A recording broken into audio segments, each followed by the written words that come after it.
All right, Stephanie, first podcast. Start over from the top.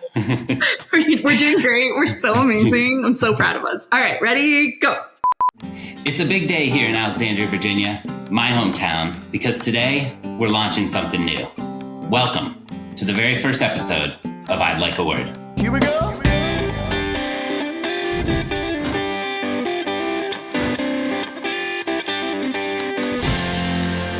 My name is Michael Sharp, and this feels a little bit like going back to my roots.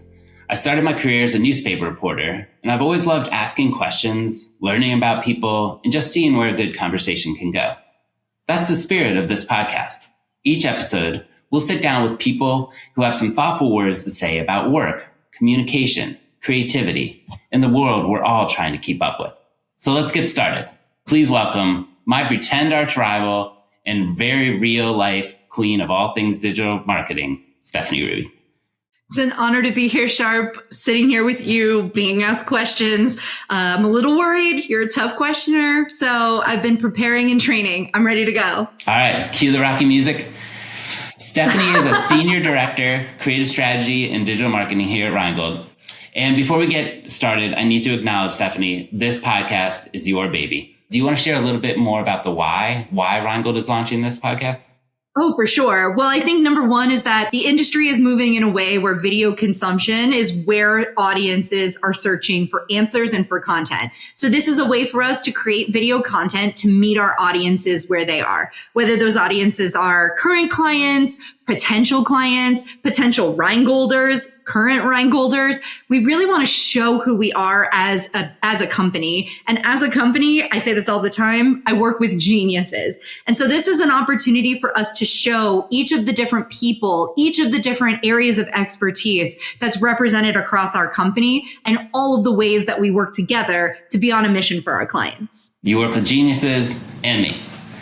Yeah. Oh, yeah. There's like another bucket of people, and it's just you swimming alone in that bucket there, Sharp. Stephanie, you ready? Absolutely not, but I think we're doing it anyway. So I think this is a good place to kick things off. I wanted to ask you, before we get a little bit more into some of the trends, some of the things you're seeing, for you personally, why digital marketing? Why social media? Why this line of work?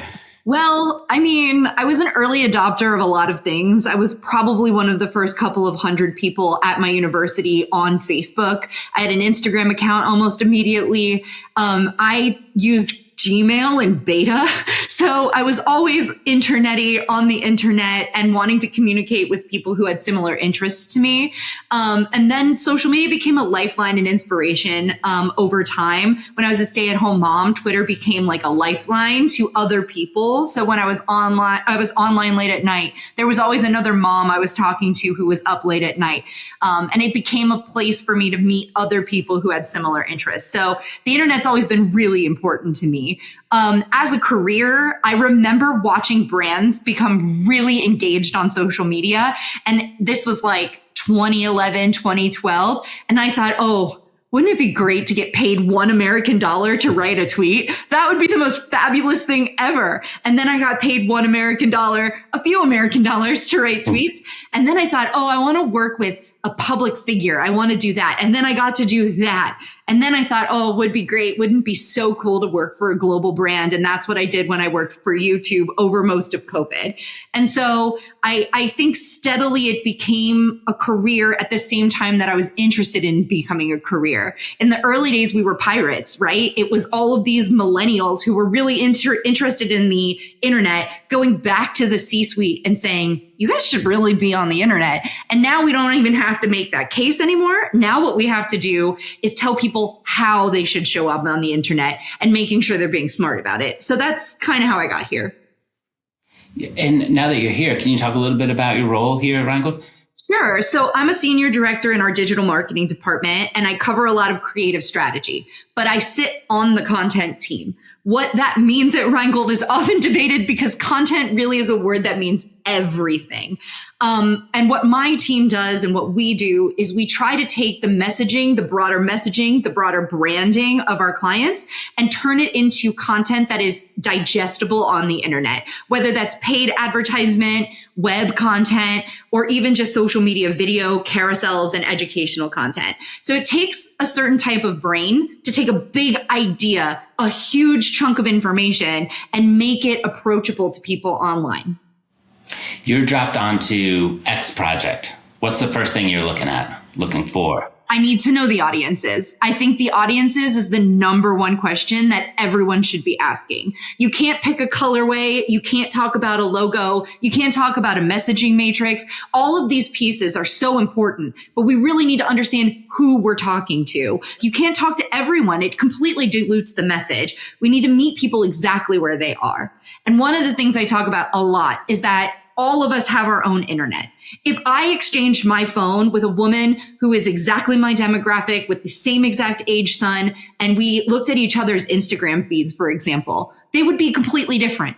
Even if we have a lot of things that are super in common, they might not see the videos that I'm engaging with in my algorithm. They might not get the same targeted ads. And so essentially we have to meet people in their own internet so that it feels native to them in their feeds and doesn't stick out as something that they wouldn't want to see and that they can dismiss or mark as something they're not interested in. And at the same time, the challenge is we have to make it stick out, but in a way that compels interest in those first 3 to 5 seconds of a video, for example. That reminds me of the SNL skit where they're sitting around a dinner table and they're asking the guys to show, hey, we should go show what's kind of on the For You. And the guys just end up swallowing their phones. Yeah, I mean, I think that it's really interesting. Our digital footprints these days are so specific. And that's partially because we've handed over so much of our personal information and that the algorithm can read into all of that. But at the same time, there's this huge influx of content. I just read a report the other day that said that TikTok posting has gotten so saturated that there's no way that anyone will reach the end of their internet. So we have to be thinking about all of these components when we're trying to reach people. All right, Stephanie, first podcast, we've got segments. We're on to the next one. This is what we're calling our brain trust. We want to spend a little extra time with you just chatting about what you're seeing in your day-to-day role, what you're seeing trends-wise, that sort of thing. So let's take a little bit deeper dive. Can you finish this sentence for me? The internet is... not dead. It's not dead. Reports of the internet's death have been greatly exaggerated. I think something we talked about just a little bit before was that there's so much content on the internet, right? And I think people are saying, oh, I'm not spending so much time on social media, but that's not the whole picture. People are using social media, but they're using it as a search engine. So think back in the day when your toilet broke, you go on YouTube and say, how to fix toilet. And somebody somewhere made a video and said, here's how you fix your toilet. And you use that information to impact your life positively.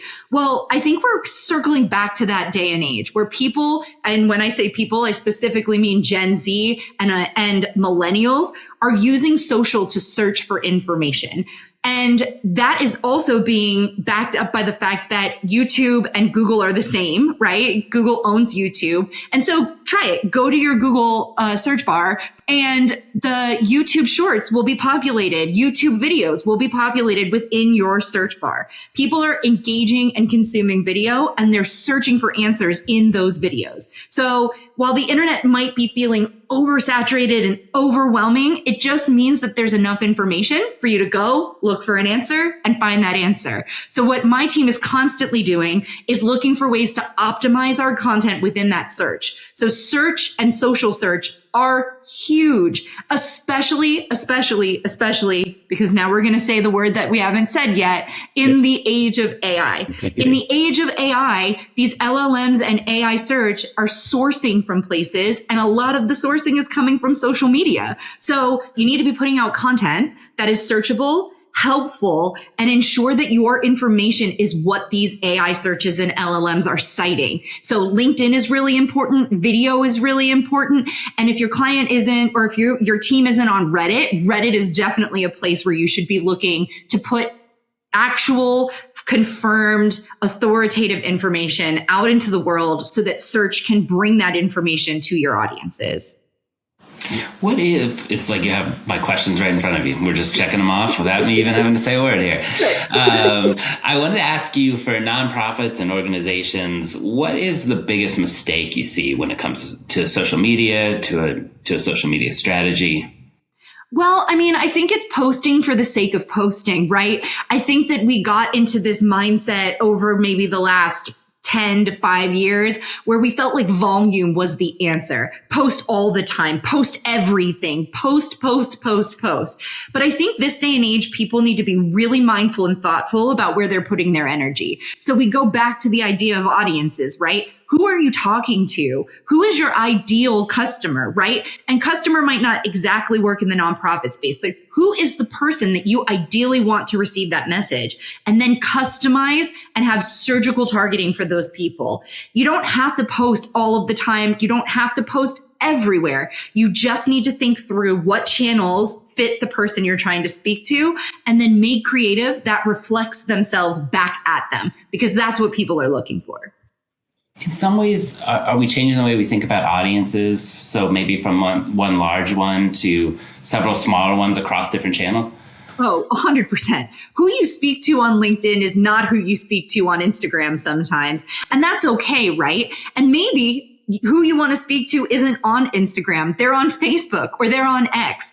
And I think not only are the audiences fractured, so are the way that the platforms work. So back in the day, you used to be able to have a 1-by-1 graphic and post it all across. And look, you can still do that. That's an efficient way to get content out into the world. But we've talked about algorithms, right? LinkedIn has an algorithm. Meta has its own algorithm. TikTok, YouTube, they all have their own algorithms. And so while you can play smart in a general way, you really need to hone in on what the platform is doing for you and who those audiences are there, and then ensure the creative is speaking directly to them.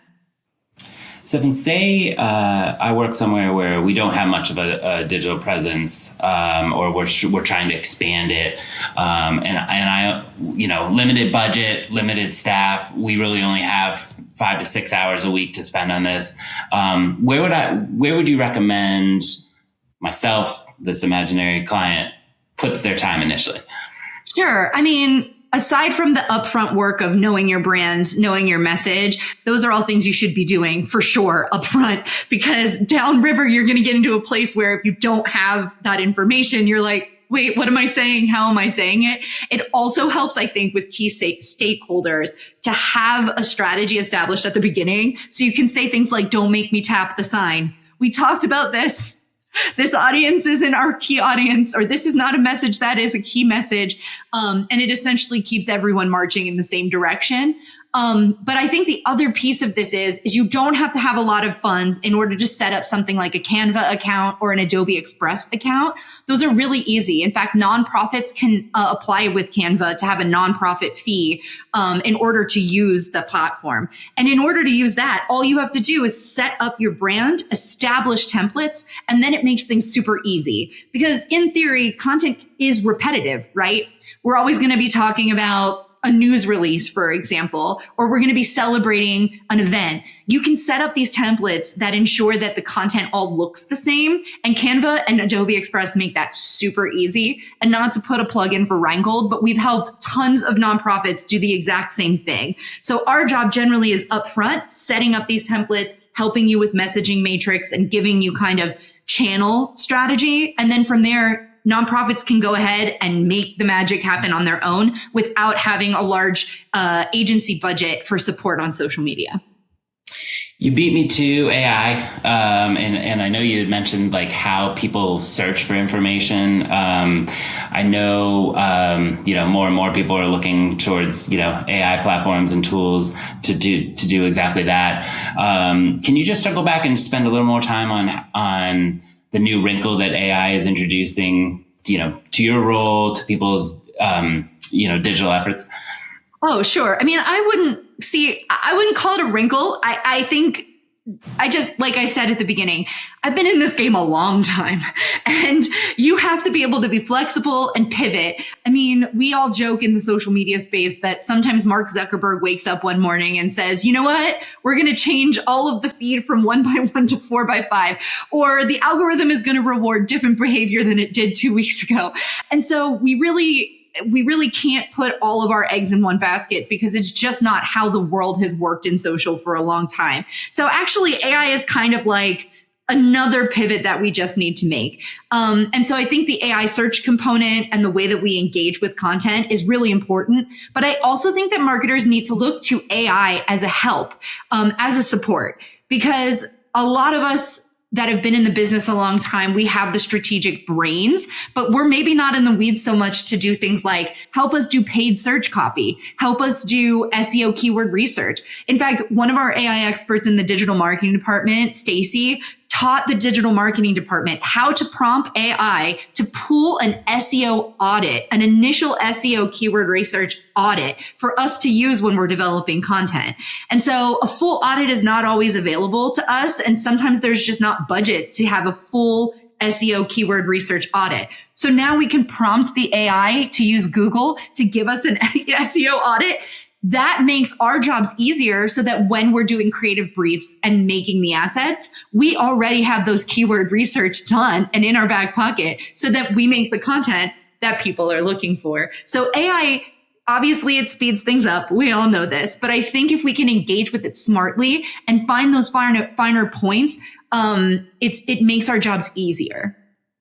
Great. Awesome. Ready for the next segment? Sure. Breakthroughs. I think one of the real success stories that I've seen coming out of your department over the last year plus is how well you all have supported clients in creating their own short form videos. And you've really been one of Reingold's biggest advocates here. I wanted to ask you in a word what you find so valuable about this medium.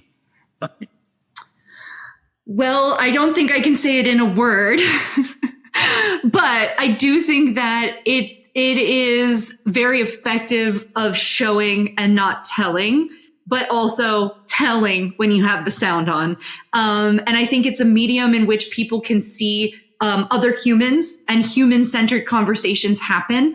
And it's very, very important in this day and age, in my opinion, to have real people talking to people, because there's so much AI slop out there that's not real and makes people feel like, is this actually factual? Or did this help influencer give me the right information? What am I reading about the news? Is it real? And so I think if it can feel like someone is sitting across from you, like we are, telling you a story or telling you something, it feels more comfortable. It feels more authoritative and true when you get that type of content. You know, Stephanie, if we had just put a quick pin in the short form video conversation, the AI slop that you find right now, I think about like scrolling through Facebook and the number of fake stories that you're seeing.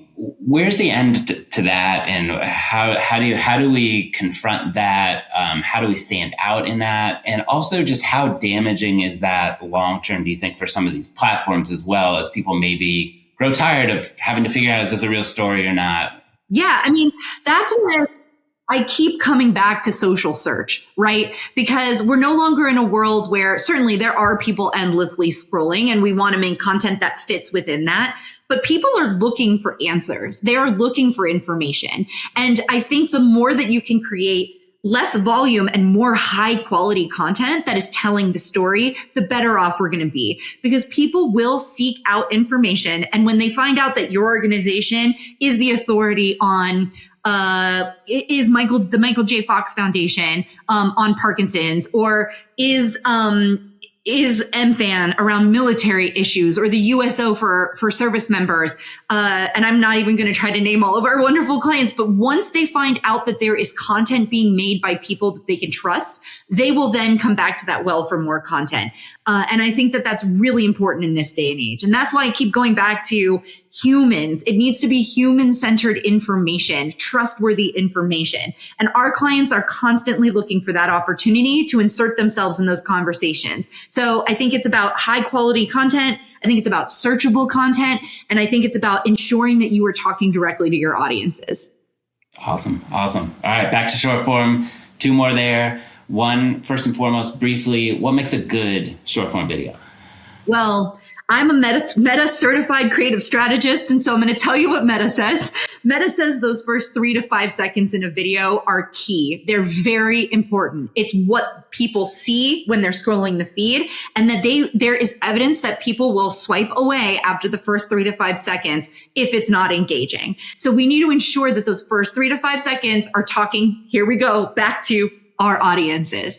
And to go back to the whole human design thing and human-centered content that shows a person's face, content that uses a human VO, perform better than if it's just music in the background. So Meta actually tells people in their creative trainings that you need to have a human at the center of your content. And so that is a good short form video. I also think that we need to be thinking about the way that short form video trends intersect with our clients' goals, messages, and audiences. So not every trend is going to make the most sense. We're not going to have someone do a dance for a nonprofit client, for example. But there's different ways that we can engage. Come with me to go get my vaccine. We did come with me to find Narcan for curb the crisis. Come with me to dispose of my medications in a safe location. Those are really important content types and trending types that fit in easily with the messaging. So like we said, start with a strategic foundation and a messaging branding foundation. And then from there, build and build and build. And all of those different content types downstream will be effective and answer back to the original strategy. Most common mistake you see with short form videos? I think wow, that's a really hard one because there are just so many, Sharp. I think it is the fear of being imperfect. I think some of our clients for a long time wanted to have overly produced, super polished, gorgeous work. And look, we do that here at Reingold. Call us. But short form video can be a little bit more raw, a little bit more authentic. It can be something that feels in the moment. And so I think letting go of this idea of feeling imperfect and not good enough, or it needing to be hyper polished, because that's what people have done in the past, is a change management piece that I'm seeing definitely change the more people are consuming short form video content. And over the last 5 years that I've been here, boy, has the industry and the consumption trends definitely turned towards video. And so now our clients are definitely they're a little bit more aware of the kinds of content that people are looking for online. It feels like you're, comforting of clients that it's okay to be a little imperfect. Kind of goes hand in hand with the urging to be more human, right? It's just, humans are imperfect. If you're putting out real content, there may be some imperfections, and maybe that's actually what people are a little bit looking for right now. Are you ready for me to blow your mind? In my last job, I worked in an agency that also had celebrity and music clients. And a trick of the trade is to misspell things, have double periods, make sure that it is imperfect so that even though someone is ghostwriting these posts, it feels legitimate. And so that has been a trick of the trade for a very long time. It sounds insane, but I do think that there is this human element that people are deeply craving with their content. And I'm not saying that our clients should be misspelling things or making mistakes, but I do think that in the age of AI, where you can dump something into AI and have it write it perfectly and use AP style and make sure that all the I's are dotted and the T's are crossed, writing as if we're human beings is actually more important, I think. And now let's head out of office. The human connection is actually the perfect segue into our second to last segment here, Stephanie. I mentioned off the top that I started my career as a newspaper reporter. Specifically, I was a sports reporter. And I have to say that while I love the games, I love getting paid to just watch games, my real favorite part of the job was profiling the people behind the athletes. And that's really the spirit of our second to last segment here, Out of Office. What are some of the things that are bringing you joy right now in your world outside of work? Yeah, I cook every night. during the weekday. Even when I'm really busy, it's a must do. It's a must see television, as they used to say on NBC. I get in a flow state. I listen to a podcast or a book, and I love to chop. We call it chop therapy in my house. And so I feel like sometimes work-life creative endeavors can be really messy, that messy middle where everyone's tearing their hair out. Will we get the idea? Will it be amazing? Will we actually be able to pull off the big thing? And there's something really centering about knowing that if I saute some onions and I add a little bit of garlic and some tomato paste, that at the end I'll have something comforting to eat and I'll be feeding my family. And it just feels very calming and grounding for me. Awesome. Well, hey, lunch is calling. So let's move on to our last segment here. The final cut. Just a couple takeaways for those listening. What do you hope nonprofits, other organizations take away from this conversation? I think it's to approach your work with alacrity. Alacrity is a word that I recently heard and was reminded of, and it's a cheerful willingness to get things done. And I think that there is so much that a nonprofit can be doing online if they approach it from a place of enthusiasm. Nonprofits in particular, people are on a mission. They don't go to work for a nonprofit for the money. There's not often those like big Wall Street corporate tech paychecks. People are there because they believe in the mission. And I think that content that is done well, content that is compelling, is made with alacrity. It's made with enthusiasm. And I work with some small businesses on the side who ask me for help. And I always say, look, if making content is annoying to you, if you find it to be a burden, it is going to come through in the final product. It just is, because human beings have no poker faces. People have tells. And so I'm always looking for that space where people can get really excited about the idea, where they feel like it's possible to make that type of content. And once you set people up with those main pieces, I think there's just magic that happens. And again, it doesn't have to be perfect. It just has to be done intentionally. And I think with a passion for being able to communicate what you want to communicate to your audiences. Stephanie, I'm one of those people coming to you for some help. Give me 3 just quick steps that I can take this month to send me in the right direction. I think you go take a look at your social media handles as they exist. Be really honest with yourself. Is this content that I would consume?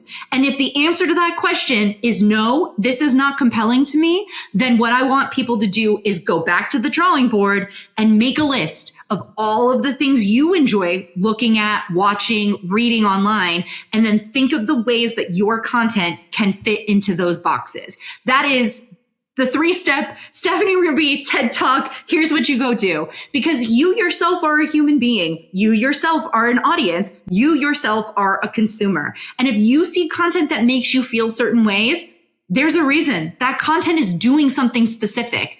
Well, then what can we do to apply that to the type of things that we want to be saying for our organizations? Stephanie Ruby, you are the best. Love working with you. Thank you so much for being our very first guest. And can't wait for the future of this podcast. He just said I'm the best on tape while we were filming. And so I need that so I can send it to him anytime he's cranky at me. Michael Sharp, you're not so bad yourself. Thank you so much, Stephanie. We appreciate you. Thank you.